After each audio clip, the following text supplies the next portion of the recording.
everybody and welcome back to my channel. If you're new here, please make sure to like and subscribe for more content like this. So in today's video I have created a list of my top 10 rides, which is including every single ride there is, any flats, water rides, coasters, dark rides, all merged into a top 10 list, basically based on experience. And I'm just going to jump right into it, starting from number 10. So number 10 then was The Walking Dead at Thorpe Park. I haven't done this ride in 2 years. Well, I haven't been to Thorpe in 2 years. But what really made this attraction when I was last there was the actors and the experience. Now, I'm a massive Walking Dead fan, watched all of it. I'm going to watch the spin-offs when they come out. So to actually feel like I'm there is actually quite cool. I love all the different references that are made. And then when actors start getting involved, I do really feel immersed in the attraction. Now, not being funny, the ride isn't that great. It's just a simple indoor coaster. However, the theming really does put this into my number 10 spot. And honestly, it's not about how great the actual ride itself is, like the layout of the ride or whatever. It's how immersed you feel in an experience. And that's really what this list is about, to be honest. Experience and theming. Number 9 in my list then is Storm Chaser at Paultons Park.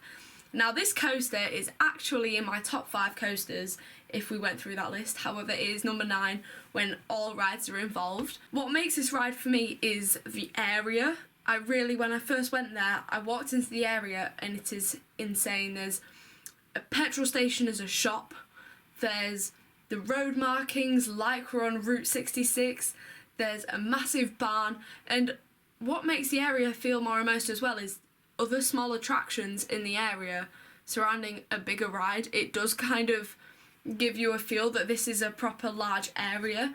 The ride itself, the car designs, I love the soundtrack, and the fact that you queue maximum about 20 minutes if it's a really busy day just makes me feel more comfortable with the whole ride as a whole. I'm not stood there for 2 hours getting bored. I'm in the area, I'm always immersed, and I'm never angry at queue times. I'm never just stood around waiting, and that really does add. 8 then is Zoofari at Chessington World of Adventures. Now, my favourite animal is a giraffe, or as you learn on the ride, the scientific name is a Camelopardalis. I'm obsessed with the ride. I feel like going on a ride with real zoo animals that are just roaming around. It sounds silly, but like there isn't anything like it in the UK. I really like the onboard audio. I'm a massive fan of going around the zebras, and I do like the cave. It is a bit immersive with the water effects. Number 7 then is Tidal Wave at Thorpe Park, and there really isn't that much to say about it other than the fact that you never come off there bored. You're always like, oh my god, I'm soaked, no way, that was amazing. And I just needed to put that out there, that like you never come off and was like, oh, the ride was a bit dead today. Like, you have off days with rides, but that you're always going to get soaked. And that's like the only reason you actually go on it in the first place. So that's why it's made it spot into number 7. My number 6 then is Nemesis at Alton Towers. What makes this ride for me is everything comes together and has this solid attraction. There's a helicopter, there's 2 helicopters, they have searchlights, there's interactive actors now. That is one of my favourite things, is when you've got actors outside of rides. It just creates more of this like vibe. I can't even explain it. They've got searchlights in the dark, they've got them in the light as well, but you just can't really see them as much. The new soundtrack, which is remastered, is amazing. The track has now been painted, it has Nemesis veins on it. The station is absolutely insane. You go in the station, it's like you're inside the monster even more now. The ride itself is really intense, which is amazing. However, for me, it's more of an experience around. Obviously, if the ride was really bad, no, but I more think the overall package. I love the soundtrack, and I do feel like I smelt some smell pods on opening day in the station. Can't remember if I did, but smelt damp. Number 5 then is Wicker Man at Alton Towers, because Big Bob is going to make it into my number 5. He's always in my number 5. He's my number 2 coaster and he's my number 5 for rides overall. What I love about this ride is that the ride matches the theming so well.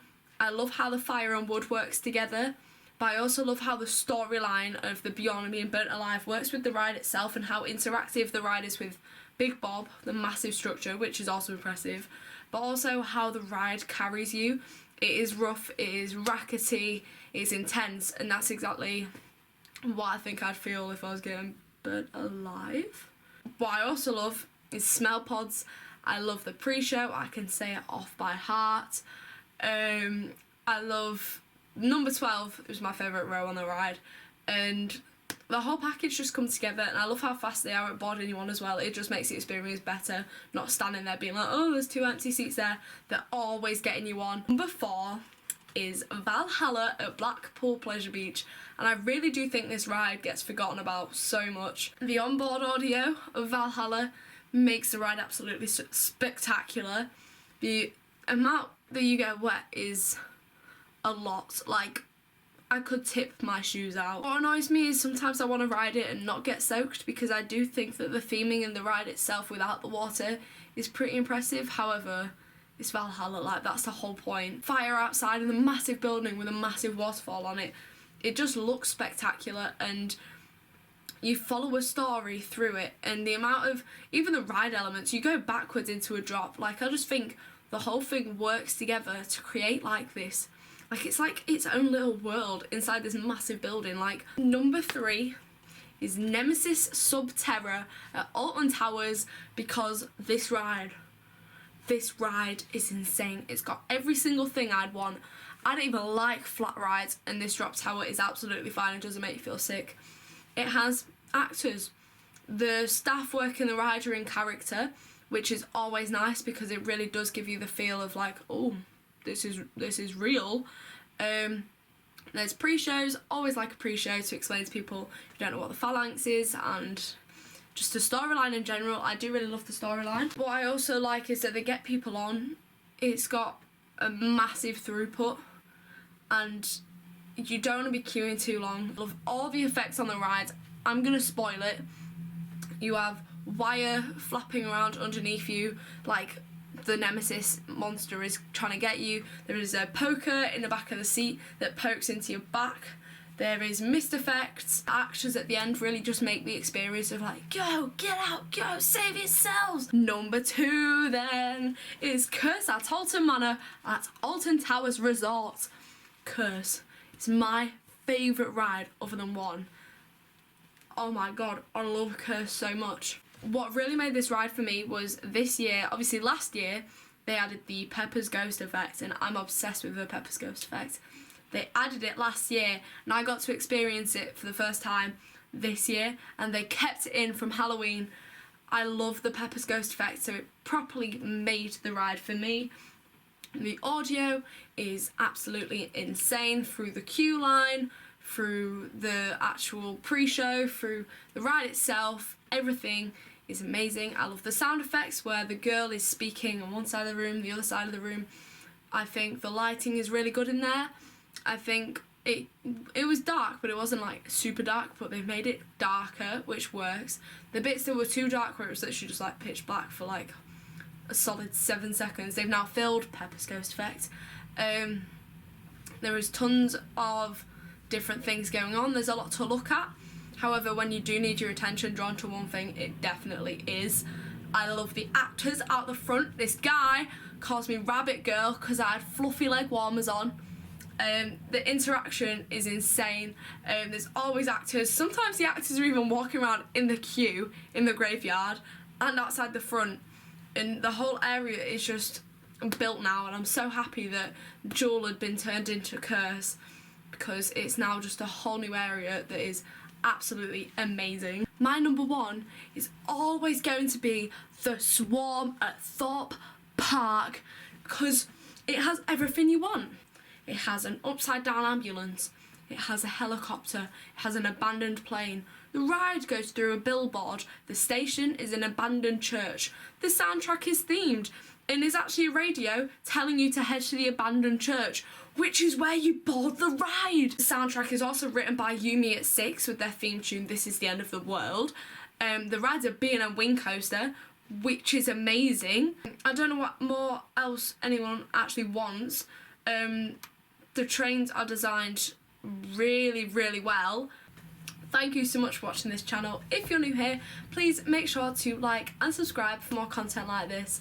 My name is Holly Huller and you've been watching Theme Park Gang on YouTube.